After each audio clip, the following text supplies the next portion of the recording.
प्यारे बच्चों, जय हिंद। आपका हमारे चैनल में हार्दिक स्वागत है। आपको 8th ग्रेड अभ्यास पुस्तिकाएँ 2024-25 प्राप्त हो चुकी होंगी। 8th ग्रेड अभ्यास पुस्तिका सामाजिक विज्ञान कक्षा 8वीं का हम संपूर्ण हल देखेंगे। आप वीडियो देख करके स्क्रीनशॉट लेके नोट्स बना लीजिए और साथ ही अपने विषय शिक्षक से चेक करा लीजिए। अभी तक आपने हमारे चैनल को सब्सक्राइब नहीं किया तो कर लीजिए। अध्याय 3 कृषि। सबसे पहले वस्तुनिष्ठ प्रश्न में पहला प्रश्न, रेशम के कीटों का वाणिज्यिक पालन कहलाता है सेरीकल्चर, पिसिकल्चर, विटिकल्चर या हॉर्टिकल्चर। तो यह कहलाता है सेरीकल्चर, यानी ए वाला इसका उत्तर सही है। प्रश्न दूसरा है, निम्नलिखित में ब्राज़ील किसका अग्रणी उत्पादक देश है? गेहूँ, कहवा, पटसन या मक्का? तो यह बी सही है, कहवा यानी कॉफ़ी, जिसे हम सामान्य भाषा में कॉफ़ी कहते हैं। प्रश्न तीसरा है, कृषि एक प्राथमिक क्रिया है, इसमें शामिल नहीं है औजारों का निर्माण, पशुधन पालन, सब्जियों का उगाना, फूलों का उगाना। तो इसमें है औजारों का निर्माण। कृषि में हम औजारों का निर्माण नहीं करते हैं कृषि के अंतर्गत। प्रश्न चौथा, पर्वतीय ढालों वाले क्षेत्र में रहने वाले परिवारों के लिए किस फसल का उत्पादन उपयुक्त है? गेहूँ, चावल, मक्का, कॉफ़ी? तो यह कॉफ़ी के लिए उपयुक्त है। प्रश्न पाँचवा, वाणिज्यिक कृषि के लिए उपयुक्त कथन है अधिक पूंजी का उपयोग, छोटे भूखंडों पर कृषि, भूमि उर्वरता समाप्त होने पर भूमि को छोड़ना, और डी है अधिकांश कार्य मशीनों द्वारा करना। वाणिज्यिक कृषि में इसमें सही है पहला, अधिक पूंजी का उपयोग, और इसका चौथा अधिकांश कार्य मशीनों द्वारा करना। ये दोनों सही हैं, ए और डी, इसलिए इसका बी वाला सही है, पहला और चौथा। प्रश्न छठवें में दिया है, रिक्त स्थानों की पूर्ति कीजिए।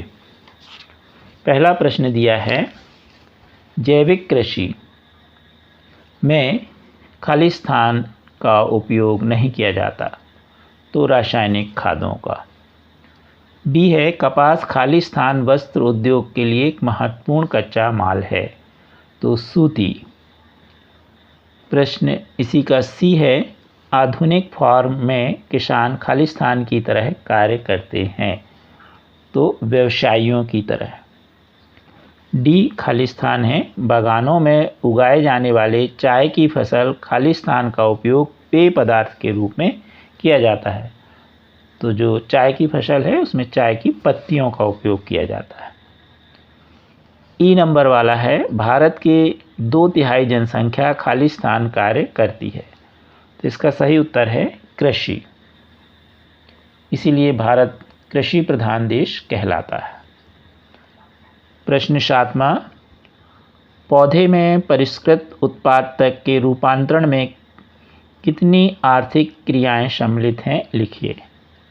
तो पौधे से परिष्कृत उत्पाद तक के रूपांतरण में 3 प्रकार की आर्थिक क्रियाएं सम्मिलित हैं, प्राथमिक क्रियाएं, द्वितीयक क्रियाएं और तृतीयक क्रियाएं।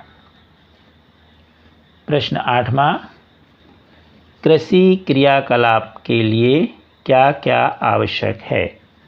तो कृषि क्रियाकलाप के लिए अनुकूलित स्थलाकृति, मृदा और जलवायु अनिवार्य रूप से आवश्यक होते हैं।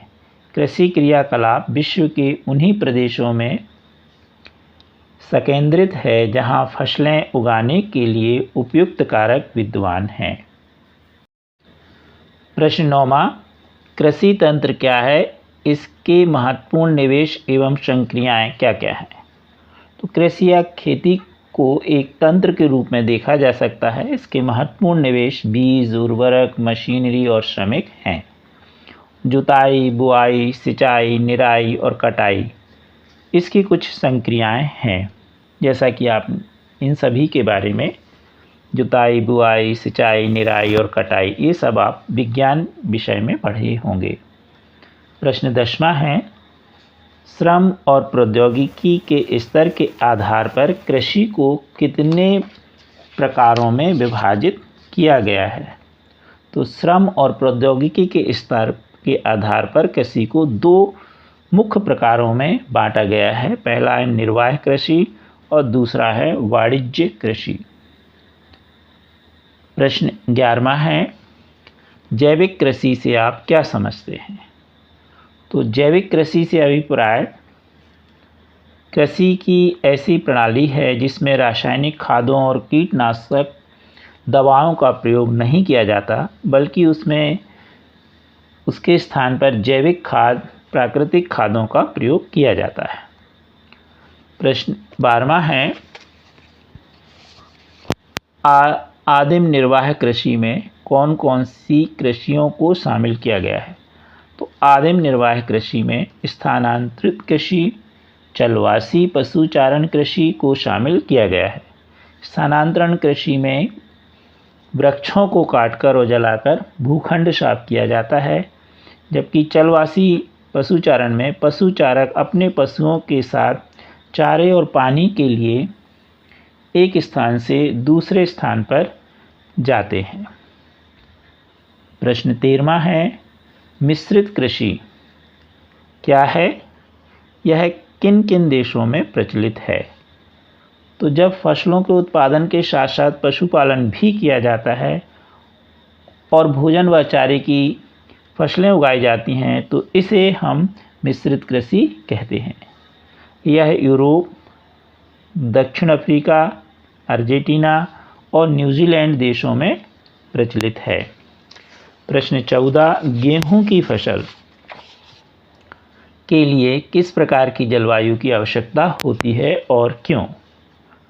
तो गेहूं शीतोष्ण कटिबंधीय पौधा है। गेहूं की फसल के लिए मध्यम तापमान एवं वर्षा व साम्य कर्तन यानी फसल की कटाई के समय धूप की आवश्यकता होती है। गेहूं की उपज के लिए 50 सेंटीमीटर से लेकर 75 सेंटीमीटर तक वर्षा होनी चाहिए। वर्षा के अभाव में पूर्ति में सिंचाई के साधनों का प्रयोग किया जाता है। गेहूं की अच्छी उपज के लिए समतल उपजाऊ विस्तृत मैदान उपयुक्त होते हैं। इसकी उपज के लिए अच्छी जल निकास वाली दोमट मिट्टी का उत्तम रहती है। अध्याय 15, कपास की खेती के लिए किस प्रकार की जलवायु व मृदा उपयुक्त होती है? लिखिए। कपास एक नकदी फसल है। इसकी वृद्धि के लिए उच्च तापमान, हल्की वर्षा 200 से 210 सेंटीमीटर, पाला रहित दिन और तेज चमकती धूप की आवश्यकता होती है। यह काली और जलोढ़ मृदा इसके लिए सर्वोत्तम है। कपास की फसलें मुख्यतः चीन, भारत, ब्राज़ील, पाकिस्तान और संयुक्त राज्य अमेरिका में होती है। प्रश्न 16, खाद्य सुरक्षा से क्या आशय है? खाद्य सुरक्षा से आशय पदार्थों की सुनिश्चित आपूर्ति एवं जन सामान्य के लिए भोज्य पदार्थों की उपलब्धता से है। पूरे विश्व में खाद्य सुरक्षा सदा से एक चिंता का विषय रहा है। जब भी अनाज उत्पादन में विश्व के वितरण की समस्या आती है, तो सहज ही निर्धन परिवार इससे प्रभावित होते हैं। प्रश्न 17, आपके आसपास के क्षेत्र में किन किन फसलों का उत्पादन होता है? इन्हें खाद्यान्न तथा व्यापारिक फसलों के रूप में वर्गीकृत कीजिए। तो हमारे आसपास के क्षेत्र में गेहूं, धान, मक्का, सोयाबीन, चना, गेहूं, कपास, जूट आदि फसलों का उत्पादन होता है। अब इनमें खाद्यान्न वाली फसलें कहलाएंगी गेहूं, धान, मक्का, सोयाबीन आदि, और व्यापारिक फसलें कहलाएंगी गन्ना, कपास, जूट आदि। कृपया हमारे वीडियो को लाइक एवं शेयर अवश्य कीजिए तथा अभी तक आपने हमारे चैनल को सब्सक्राइब नहीं किया तो कर लीजिए। Thank you.